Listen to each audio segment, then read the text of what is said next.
ÖBB karteli meşə xidmətinin əməkdaşları Bolnisi, Dimanisi meşə sahəsində ağacın qanunsuz kəsilməsi və daşınması faktını müəyyən ediblər. Hadisəni yerli sakin törədi və vələs növü ağacı qanunsuz əldə edibdir.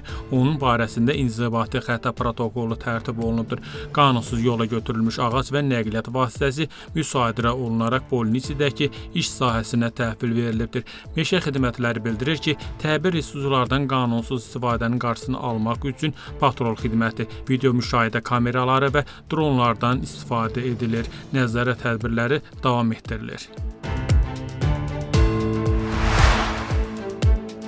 Gürcüstan Dövlət Təhlükəsizlik Xidməti Tel-Aviv Bələdiyyəsinin Laçuri kəndi yaxınlığında silah və döyüş sursatlarının gizləndiyi yeri aşkarlayıbdır.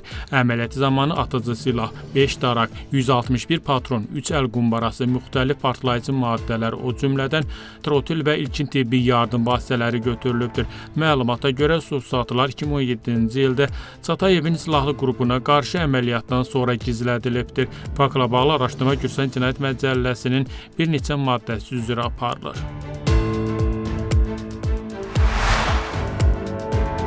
Qida Təhlükəsizliyi Milli Agentliyi Kaxetidə, Tetopliskaro şəhərində qeydiyyatssız pendir istehsalı müəssisəsini aşkarlayıbdır.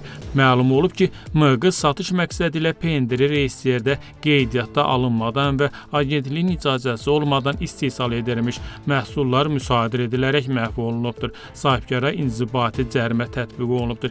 Siğnağı Bələdiyyəsinin Cuqani kəndində TB agentliyin qərarına baxmayaraq istehsalı davam etdirdiyi üçün 5000 lari cərimə olunubdur. 2025-ci ildə agentlik ölkə üzrə 45 qeydiyyatssız süd və pendir müəssisəsi aşkarlayıbdır. Onlardan təxminən 20-si artıq qanunvericilə uyğun fəaliyyətini bərpa edib.